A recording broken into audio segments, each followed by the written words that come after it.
ഭീകരവാദികൾക്ക് അനുകൂലമായ നിലപാടാണ് എൽഡിഎഫും യുഡിഎഫും സ്വീകരിക്കുന്നതെന്ന് കേരളത്തിന്റെ ചുമതലയുള്ള ബിജെപി പ്രഭാരി പ്രകാശ് ജാവ്ദേക്കർ മലപ്പുറം പ്രസ് ക്ലബ്ബിൽ മീറ്റ് ദി ലീഡർ പരിപാടിയിൽ സംസാരിക്കുകയായിരുന്നു അദ്ദേഹം. ബോംബുകൾ ഉപയോഗിക്കുന്നത് ഭീകരവാദികളാണ്. എന്നാൽ കേരളത്തിൽ ബോംബുകൾ നിർമ്മിക്കുന്നതും ഉപയോഗിക്കുന്നതും സിപിഎമ്മുകാരാണ്. ബോംബ് നിർമ്മിച്ചയാളെ സിപിഎം സംസ്ഥാന കമ്മിറ്റി അംഗം പി ജയരാജൻ വിശേഷിപ്പിച്ചത് ഇരയെന്ന വാക്കാണ്. ഇത് സമൂഹത്തിന് നൽകുന്ന സന്ദേശം എന്താണെന്നും അദ്ദേഹം ചോദിച്ചു. കോൺഗ്രസ് വിജയിച്ചാൽ ഭീകര സംഘടനയായ PFIയുടെ നിരോധനം നീക്കാമെന്ന് SDPIക്ക് ഉറപ്പ് നൽകിയിരിക്കുന്നുവെന്നും അദ്ദേഹം വ്യക്തമാക്കി. NDAക്ക് കേരളത്തിൽ നിലവിൽ 5 സീറ്റ് ഉറപ്പാണ്. അത് വർദ്ധിപ്പിക്കാനുള്ള ശ്രമമാണ് ഇപ്പോൾ നടത്തിക്കൊണ്ടിരിക്കുന്നത്. 30 വർഷം കോൺഗ്രസും 35 വർഷം CPMും ബംഗാൾ ഭരിച്ചു. ഇന്ന് 2 പേർക്കും ഒരു MLA പോലും ബംഗാളിലില്ല. ഇത് കേരളത്തിലും ആവർത്തിക്കും. ഇക്കുറി കേരളത്തിലെ ജനങ്ങൾ മാറി മാറി ചിന്തിക്കുമെന്ന് അദ്ദേഹം പറഞ്ഞു. മോദിയുടെ 10 വർഷത്തെ ഭരണത്തിൽ ഒരു അഴിമതി പോലും ചൂണ്ടിക്കാണിക്കാൻ സാധിക്കില്ല. നെഹ്റു, ഇന്ദിരാഗാന്ധി, രാജീവ് ഗാന്ധി, രാഹുൽ ഗാന്ധി തുടങ്ങി കോൺഗ്രസിലെ കുടുംബവാഴ്ചയ്ക്ക് സമാനമായ സ്ഥിതിവിശേഷമാണ് ഇപ്പോൾ കേരളത്തിലും. മുഖ്യമന്ത്രി പിണറായി വിജയൻ, മകൾ, മരുമകൻ തുടങ്ങിയവരുടെ പേരിൽ ഇതിനോടകം തന്നെ അഴിമതി ആക്ഷേപം ഉയർന്നിട്ടുണ്ട്. കെ-ഫോൺ അഴിമതി, സ്വർണ്ണക്കടത്ത്, AI ക്യാമറ അഴിമതി, CMRL അഴിമതി, കോർപ്പറേറ്റീവ് അഴിമതി, മദ്യം, ലോട്ടറി തുടങ്ങിയവയാണ് CPMന്റെ ഇപ്പോഴത്തെ ഹോൾമാർക്ക്. CAA വിഷയമുയർത്തി അഴിമതി മറയ്ക്കാനാണ് പിണറായി ശ്രമിക്കുന്നതെന്നും അദ്ദേഹം വ്യക്തമാക്കി. 70 വർഷം UDFും LDFും മാറി ഭരിച്ചിട്ടും അടിസ്ഥാന സൌകര്യ വികസനം കേരളത്തിൽ ഉണ്ടായിട്ടില്ല. എന്നാൽ മോദി സർക്കാർ അധികാരത്തിൽ വന്നതിനു ശേഷം കേരളത്തിൽ വലിയ രീതിയിലുള്ള അടിസ്ഥാന സൌകര്യ വികസനങ്ങൾ ജനങ്ങൾക്ക് അനുഭവിക്കാനായി. കാസർകോട് തിരുവനന്തപുരം 6-വരിപ്പാത അടുത്ത വർഷത്തോടെ പണി പൂർത്തിയാകും. മാഹി ബൈപ്പാസ്, ആലപ്പുഴ ബൈപ്പാസ്, കൊല്ലം ബൈപ്പാസ്, തിരുവനന്തപുരം ബൈപ്പാസ് എന്നിവിടങ്ങളിൽ വാഹനങ്ങൾ ഓടിത്തുടങ്ങിയിരിക്കുന്നു. He has given benefits to all.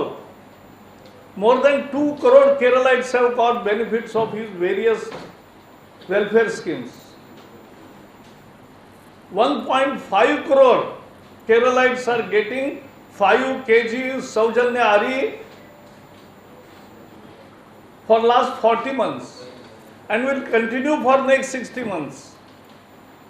This is Modi in the help of poor. Every woman, every person, every family is saying Nanni Modi. And this is Modi Ari, not Pinarayi Ari.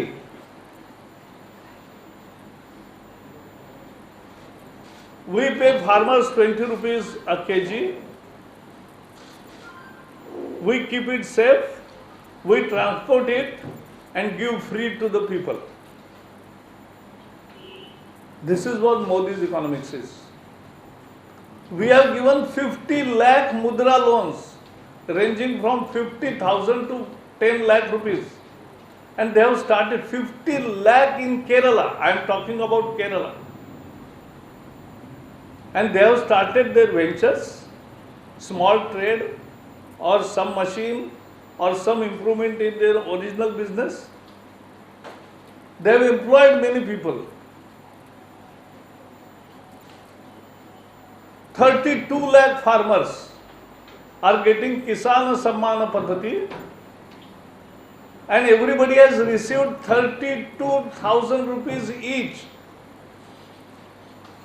20 lakh Ayushman Bharat card giving 5 lakh rupees health insurance. 10 lakh Jal Jeevan tap waters connections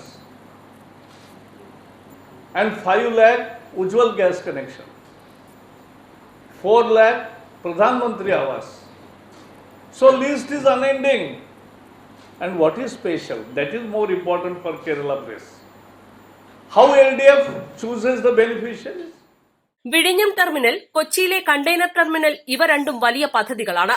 ലക്ഷക്കണക്കിന് തൊഴിൽ സാധ്യതയാണ് തുറക്കപ്പെട്ടിരിക്കുന്നത്. സാമ്പത്തിക വളർച്ചയിൽ കഴിഞ്ഞ 10 വർഷത്തിനിടെ 250% വളർച്ചയാണ് രാജ്യത്തിനുണ്ടായത്. ഇന്ന് ലോകത്തിൽ ഏറ്റവും വേഗത്തിൽ വളരുന്ന സാമ്പത്തിക ശക്തിയാണ് ഇന്ത്യ. ബ്രിട്ടനെ പിന്തള്ളി ഇന്ത്യ ഇപ്പോൾ 5ാം സാമ്പത്തിക ശക്തിയാണ്. വരും വർഷങ്ങളിൽ 3ാം സ്ഥാനത്തേക്ക് ഉയർത്തപ്പെടും. റഷ്യൻ പ്രസിഡന്റും ഉക്രൈൻ പ്രസിഡന്റും യുദ്ധം അവസാനിപ്പിക്കാൻ മധ്യസ്ഥത നൽകണമെന്ന് ആവശ്യപ്പെട്ടിരിക്കുന്നത് മോദിയോടാണ്.